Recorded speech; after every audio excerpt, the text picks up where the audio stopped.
You're listening to Manx Radio, and I'm Judith Lay, welcoming you to the podcast of the Manx Sky at Night with Howard Parkin.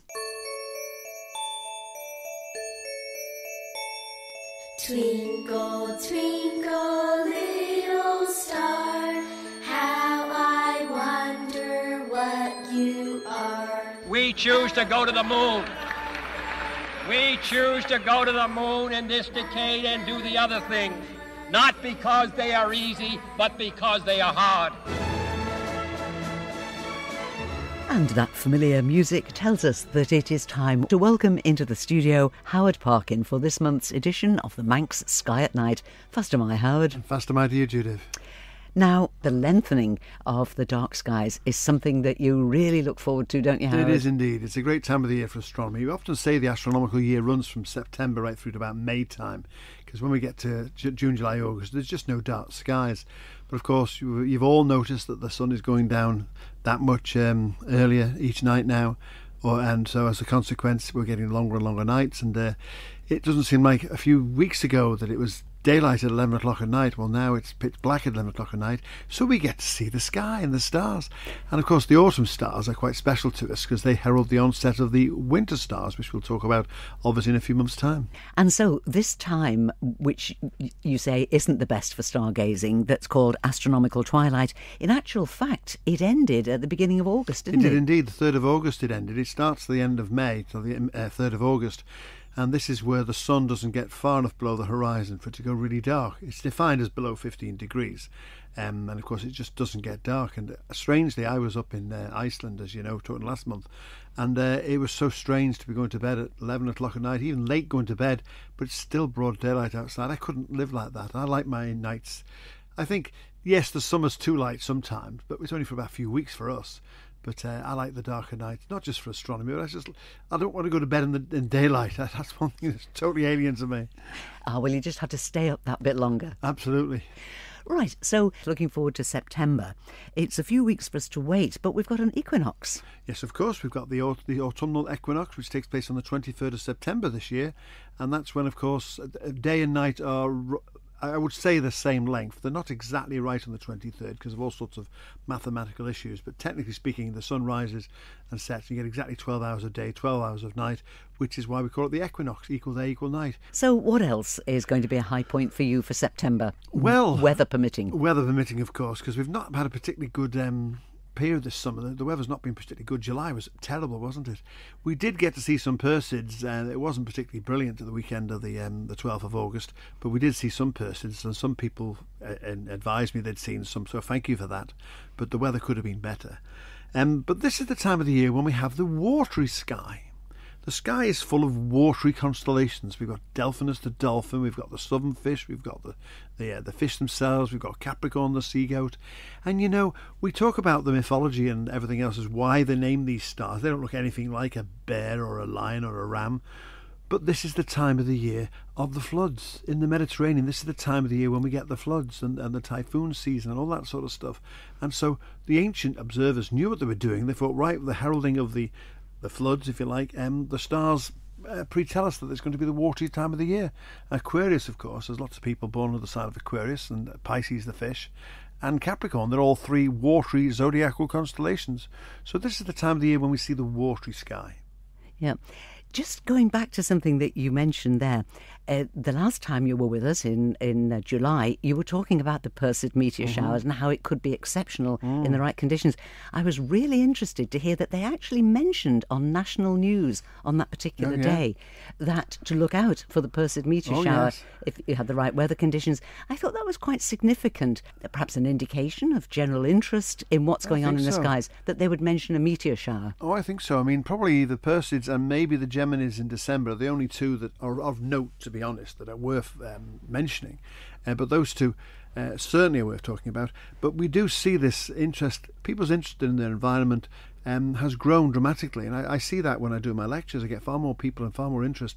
My night school classes, which start again at the end of September, again, it's amazing that every year I think, oh, there won't be enough people interested this year, but they always seem to turn up, so it's great, and I'll carry on doing it. We'll come back to the skies in a moment, but just talking about your night school, so what are the rules for enrolling if people want to know more? Just get in touch with the University College of Man on the website, or give them a call. And the courses start the last Tuesday in September, the first class will be. And they're spread out between end of September right through to the middle of March. And that gives us 12 weeks. Just 12 weeks we do. A bigger version of what we do on the radio, Judith. Except obviously I show lots of pretty pictures and talk about different concepts. And not just astronomy, but space travel and the latest results from the latest satellites, what they're going up to, and I love doing it, and it seems to gather an audience enough every year that we run the classes every year. So if you're interested, I'd love to see you there. And will that include any time at the observatory? There will be. We always try and have one trip to the observatory. What I want to do is, obviously I can carry telescopes up to the university at the Hopefield Road there, but it's much better to show people telescopes in the flesh, as it were, and even possibly look through them. But we're not always fortunate with that, because obviously the weather has a bearing on that. Well, I have to say, as somebody who has now been to the observatory, it's an amazing experience, and it really is one to grasp if you get that opportunity. And I've got to ask you, again, in the last programme, we were talking about the renaming of the observatory. Was that as emotional and special a night as you were expecting? Absolutely wonderful. I mean, Shirley came along and unveiled the plaque we've got on the wall there, and Manx Radio came along as well and gave a story, and it was on the radio a few days later, and it was just a great event. Everybody loved James so much, and as Shirley very kindly said a few words after we did the unveiling, she said that it was his life, and the observatory in particular. He really threw himself wholeheartedly into building the observatory, and he was the main instigator of it. And now I talk about the observatory glibly as the observatory, but we should call it the James Martin Observatory, because that's what it is. And we're delighted and proud that Shirley agreed to that, and that the family were there as well, and we had a lovely night, and it was quite emotional, as you say, and a great tribute to the man he was. But also, it's another little piece in the whole jigsaw of Manx history, isn't it? Because he's immortalised now. People, as we said in our last programme, people will ask about him, and so he becomes part of Manx life. Of course. Exactly as it should be. So, from watery constellations in the sky, what else? Well, the planets are putting on quite a show for us at the moment. Remember we spoke last month about the fact that Venus was heading around the back of between the Earth and the Sun. Well, now it's re-emerged into the evening sky. Well, not quite yet, but by the time we get to the 18th of September, it'll be at its brightest. It gets in what we call a morning apparition. On the 18th of September, it's pulling away from the Sun that quickly that what basically happens, it shines at its absolute brightest. And on the 18th of September, it'll be at its brightest, and be quite unmistakable. And look for that in the morning sky. You don't even have to know where you're looking. Just look in the dawn sky when it's still a bit dark, or when it's getting lighter, but not quite. Just look for this brilliantly bright object in the sky, just like we looked for it in the evening sky over Peel in the last 3 months or so. It's now going to be doing the same thing in the morning sky. Yeah, you were talking about the brightness of it, the exceptional brightness of it. And in fact, it was only a few nights after that, after you'd been saying about that I was out walking and I looked, and it wasn't a good night taken overall for stargazing, but I could see that. Oh, it's quite unmistakable. When it's at its what we call elongation, and elongation is not one of those words we use, but basically when it's as far away from the Sun as it gets on its orbit before it comes back in to go around the back of the Sun, or around inside the Earth and the Sun, when it's at its furthest elongation in the west or the east, that's when it's at its brightest, and it really shines like a beacon, second only to the Sun and the Moon in terms of brightness, the things you can see in the night sky. Venus is third brightest by a long chalk. Right, OK. What about Saturn? Well, Saturn is at what we call opposition at the beginning of September, in a few days' time, and that means it's opposite. So again, these words we use, I like to explain what the words mean. The word opposition means opposite from the Sun. It's exactly in the opposite part of the sky. If you could see through the Earth, if the Earth was a glass ball, the Sun would be exactly in the opposite part of the sky to where Saturn is. So it's at opposition.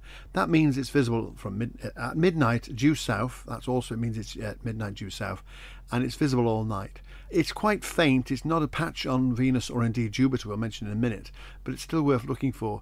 And sadly, for those telescopic astronomers amongst you who want to look at Saturn and its beautiful ring system, will make the best of it, because what's happening, because the tilt of the rings of Saturn are inclined, and that every few years, I can't remember how many years it is now, I think every 15 years or so, the rings tilt exactly towards the Earth, so it loses its rings.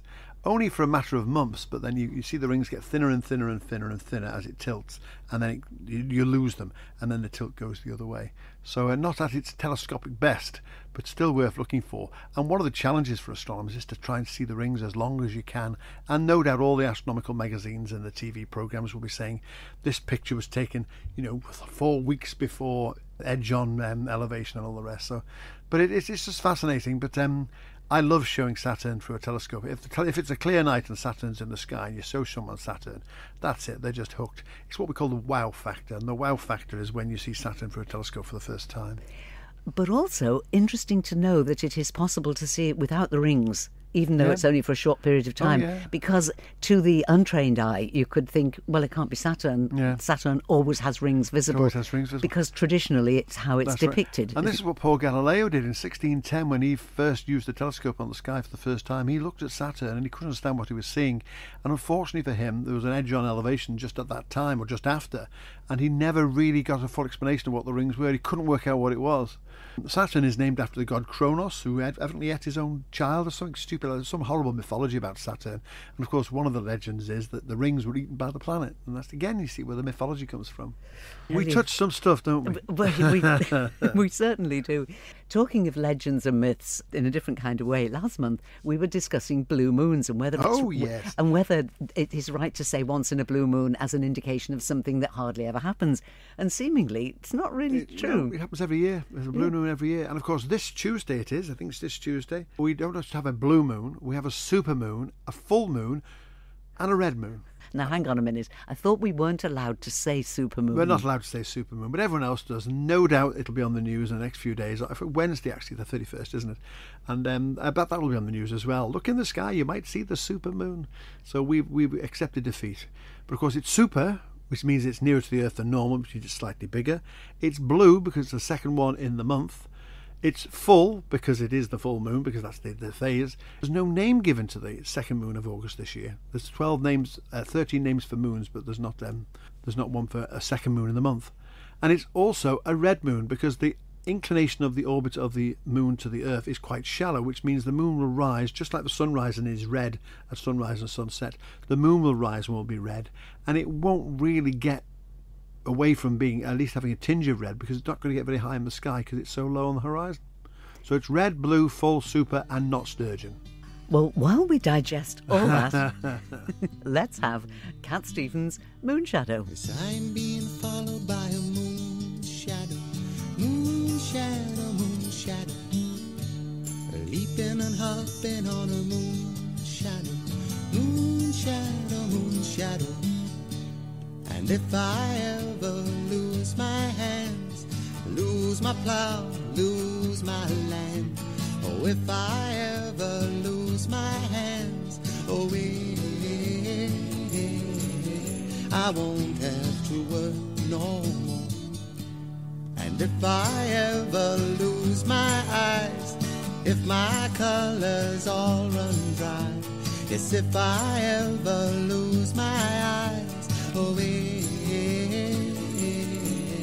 I won't have to cry no more. Yes, I'm being followed by a moon shadow, moon shadow, moon shadow, leaping and hopping on a moon shadow, moon shadow, moon shadow. And if I ever lose my legs, I won't moan and I won't beg. Oh, if I ever lose my legs, oh, I won't have to walk no more. And if I ever lose my mouth, all my teeth, north and south, yes, if I ever lose my mouth, oh, I won't have to talk.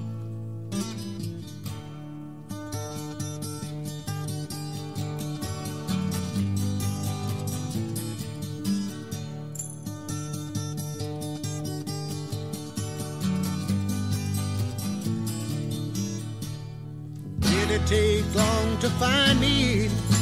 I asked the faithful light. Oh, did it take long to find me? And are you gonna stay the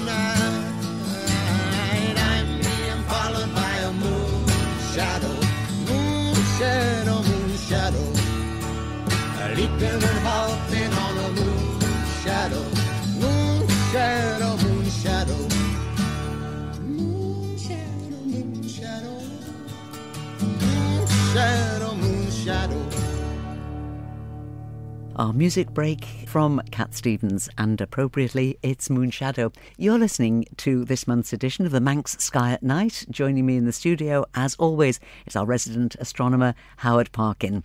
And Howard, traditionally in this bit of the programme, we talk about things happening in space. And just going back to a big story that came from a few weeks ago, and it was these people, just ordinary folk like you and I, who went off in Richard Branson's Virgin Galactic. That's right. They go above what they call the Kármán line, and the Kármán line is a definition of where space ends and begins. There's a big debate about the exact height. The Americans say it's 100 kilometres. The Kármán line, I think, is slightly below that. You'd have to correct me if I'm wrong on that. But the idea is when you get to a certain height, you're in space, and you get your astronaut's wings. So the whole commercial enterprise that Richard Branson has set up, and indeed Jeff Bezos with his Blue Origins project, is to get people in a vehicle above the Kármán line into space so they can be awarded astronauts' wings. And that's what people are paying their £250,000 for. Well, indeed, yes. But there were very different circumstances for these, weren't there? Because we had the gentleman from the UK who has Parkinson's disease. Yeah. And I thought it was very, very touching. He said, I do not want to be defined by my illness. And he paid his $250,000 back in 2005, didn't he? When he first set this up, Virgin Galactic, the Rutan brothers launched a space plane into space. They actually came to the Isle of Man and did a lecture at the museum when I was working at the museum. And they built this space plane, and Richard Branson seized on this and thought this is the way to get commercial interest in space. So the space plane concept, launching an aircraft from another aircraft into space with fare-paying passengers on board who will get zero gravity, and they'll see the curvature of the Earth and all the rest. So he set up Virgin Galactic many years ago, way back, as you say, before 2005, and it's taken him till, well, a couple of years ago he had his first commercial trips, but they were for the VIPs, if you like. They were the ones who, the experts. There was a bunch of Italian Air Force personnel paid for it and all the rest. But what Richard Branson was wanting to do was that make this flight, the one he did in early August. This was the first one, mid-August actually. He made this one, the first one, where he went to the list of all the people who paid for these flights, and there's a few thousand of them, and he selected them, allegedly at random, but I suspect there was some influence. But that's what he did. He drew the tickets out, didn't he? Well, that's right, because there's a mother and daughter. That's right. And I thought the quote, the mother's quote, was absolutely priceless. She said that she had bought what she described as she bought a ticket, which presumably is this $250,000 price tag. And she said, and I kind of didn't think any more of it. She said she was on a flight with her daughter, sorting out her daughter's university place here in the UK. And she said, and the next thing was, there was Richard Branson in my yard. In his back garden. That's the sort of bloke he is. I was talking to someone the other day about the fact they were on a Virgin flight, and Richard Branson just walked through the cabin and started chatting to everybody. And he met them at the door. You know, when you get off the plane and one of they say goodbye, I hope you had a good flight. He was at the door as well. Just the personality of the guy, and he obviously hits the human interest side of it. But it did well, and now they're going to gear up and try and do more and more flights to get his waiting list down. And there is hope, or there's stories that maybe the price will go down eventually when they've had enough people who've paid their $250,000, when they've got the plane there empty, they'll maybe sell me a ticket. But I don't know. I think it'd be like Chris Williams' Spitfire Fund, actually. What do you think? Well, I don't know. We could try crowdfunding. We could, couldn't we? I mean, you're very popular. I don't know, I'm that popular. $250,000. Dear me. Well, let's just see if the price tag comes down just a little bit more. But nevertheless, lots of interest, and and the diagrams. I think at the time they put a very interesting diagram to show you exactly, in a sort of circular form, exactly what the spacecraft goes through, and then you, as you say, you've got this 5 minutes of weightlessness. Right. And where they can see the curvature of the Earth.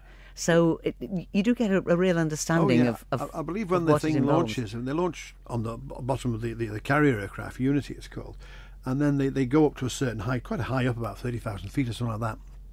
Then they literally drop the space plane, and then they light the engine. I believe that's when you get a real kick in the pants, because that's when they really fire the motor, of course, because they've carried it up on the plane. So the aircraft, the suborbital craft, I've forgot the name of it now, they will kick that motor on, and wow, up she goes like a rocket, literally, and then goes to the edge of space, and then they glide back down to Earth and drink champagne. And at that price, I hope they're drinking champagne anyway. They should be drinking the very finest champagne. I would think so. And they then get presented with their astronauts' wings by Richard Branson or whoever. is on call that day. If only we could do it for you, Howard. We would. Well, I live in hope. We would. That's what we need to do, live in hope. Meanwhile, in space. What else have we got? Well, we've got a very exciting thing happened a few days ago. Jerry Hoffman, one of the NASA astronauts who actually was involved in servicing the Space Telescope, he actually came to the island for a day visit on a cruise ship. And I didn't meet him, unfortunately. I was away at the time, but I believe he had a great time. And this is our space links. You see, our space links, although we don't talk of them very often, they're still there, and it was great to see him on the island. And no doubt there'll be lots of pictures bandied around in the very near future. It amazes me how people have heard of us when I'm away on my travels, and people say, "Oh, I've heard of the Isle of Man." It's not just the TT and Manx cat and kippers, but they've heard of our space industry and the fact that we've got so much to talk about and to be proud of. And talking of things to talk about, what has happened to the Boeing Starchaser? Well, it's a long story. When NASA weren't flying the shuttle anymore in 2011, they gave a commercial contract. They gave a commercial contract to SpaceX, and they gave a commercial contract to Boeing. And Starchaser and SpaceX were vying to be the first to carry passengers into space, or astronauts into space. NASA astronauts, basically a shuttle service, if you like, maybe the wrong word shuttle, but a service by ferrying people up and down to the International Space Station. Well, there was lots of delays for SpaceX, but they finally made it in 2020. In May 2020, the first Dragon spacecraft with SpaceX went to the ISS and back. Boeing then had a problem with theirs, which meant they were delayed, and they had their first unmanned test. I think it was late 21, and it went wrong. It went okay, and they reckon if there'd been astronauts on board, they could have fixed it, but the spacecraft had the wrong orbit, and they couldn't change the orbit, so it didn't reach the ISS. So they then said, right, we'll have another unmanned test and send it up to the ISS. Last year, this was in 2022, and that was a complete success. And then they're all set this April to launch the first manned version of the Starliner up to the ISS, but it was delayed. It was delayed from April, it was delayed to July, it was then delayed to September, and only a few days ago they've announced it's now been delayed till early 2024. So instead of having two different types of spacecraft going up to the ISS, they've only got the Dragon at the moment. The amount of money that's been spent on it, it will fly eventually, but it just shows the technique and the engineering and all the problems they have with it. You can't rush these things, and indeed it's been delayed and delayed and delayed, and we're now hopeful for 2024. But it does have a knock-on effect to other projects, doesn't it? Of course it does. I mean, at the moment, NASA are looking for a budget. I think the figure was 25 billion. NASA wanted 27 billion, and they've been chopped back to 25. It still sounds like an awful lot of money. But as a consequence, now they're looking at the Mars sample return mission may be under jeopardy. So the rover is roving around Mars at the moment collecting samples, and the mission to go and collect those samples is now under jeopardy, or if not cancelled, certainly going to be delayed. It was meant to be 2028, 29, so that's quite possible it's going to get delayed as well. And this is all down to budget and everything else. And you think there's PhDs and there's engineering and all sorts of things going on with these things, and okay, financially it's an awful lot of money, but you sometimes think when you commit to something, you've got to see it through without pulling the rug out from under it. But the problem is, I would guess, as with most commercial undertakings, you can't always be precise about how much it's going to cost. No. So you might think that 25 billion, extraordinary amount as it is, you might think that's covered every contingency, but if something goes wrong or whatever, That's it. Well, the James Webb Telescope is a classic, because that was meant to be launched in 2007 and eventually went into orbit in 2021. It took them 14 years and X amount of dollars later. Yeah, but again, that's something that's now talked about on national news, isn't it? About the quality of the images. Exactly, and that's the thing. I mean, yes, the media it's the nature of media. You're very quick to criticise when things go wrong or a spacecraft is delayed or not funded or whatever. But then when they do go right, yes, and all credit to the people involved. They're lauded and talked about worldwide. Now, what about the Voyager? Oh, yes. Well, this is a lovely story, this. And I do a lecture on this. Actually, one of my lectures is about the 5 spacecraft that are leaving the solar system. And one of them is Voyager 2. And they were launched in 1977. So imagine you're an engineer that you remember screwing the little cover on the instruments or whatever. 1977 they were launched. And they're now so far out into space. In fact, Voyager 1 and Voyager 2, they were twins, have both passed out of our solar system. But human error is a strange thing. Someone sent a command to this spacecraft, which is about 18 light hours away. It's a huge distance away and takes ages for the signal to get to it. Sent a signal to it to change the direction of its antenna, and it did, which meant it couldn't communicate with Earth anymore. But they admitted it was human error. No one's admitted who did it, of course, although they'll know. But this is how clever they are. The spacecraft has got a default capability within it that every so often it will automatically point its antenna towards the Earth and send a signal that says, "Hello, I'm here. Do you need me to do anything else?" And that's what it did. It went into the default mode, and they managed to get a signal to it, and they've now recovered it from all those millions and millions of miles away. It was a bit of a panic because this spacecraft is really a legend. It really is one of NASA's greatest triumphs, the Voyager missions, which went past Jupiter, Saturn, Uranus and Neptune, and they've managed to recover it. But there was a lot of egg on the face for that moment. An amazing story. Amazing. I mean, very unfortunate that through human error, that the link could be lost. But how brilliant that kind of device was built in, where it'll reset all that and far away. come 1977 it was built. It hasn't been serviced. No one's gone up there and topped the oil up and wiped the windshield or anything. It's been going on its own ever since September 1977. Which in itself is, as you've just said, is a remarkable Huge feat of engineering. It really is. It really is. So, can you predict how long? If it's lasted for this long, could it go on indefinitely? No, they reckon. I think they figures 2035. They reckon they've got a thermonuclear isotopic generator on the end of a boom, which doesn't affect the other instruments on board, and that radioactive decay is what's powering the spacecraft. But unfortunately, that amount of decay and the amount of generation of the power it's going to give them eventually is going to fade, and they'll reach a time, I think 2035 is the date when they don't think it'll be able to communicate anymore. Of the 5 spacecraft, 2 of them we don't communicate with anymore. Pioneers 10 and 11, they are not outside the solar system yet, but they're dead. They're not communicating at all. But Voyagers 1 and 2 and the New Horizons probe are still working. New Horizons will go on for a lot longer because it's got more modern equipment, because that was only launched in 2004. But it's still amazing when you consider that 5 of them, 5 examples of humankind have left or will be leaving our solar system. It is, as you say, amazing. Well, we have, as always, been beaten by the clock. Howard, thank you very much indeed for coming back into the studio and for keeping us very well entertained, as you always do. Questions are welcome. Queries about night school at UCM, howardparkin@manx.net is how people can get in touch with you. Of course. And you will be joining us again, I hope, on the final Sunday in the month of September. Okay, look forward to that, Judith. Thank you. Thanks, Howard.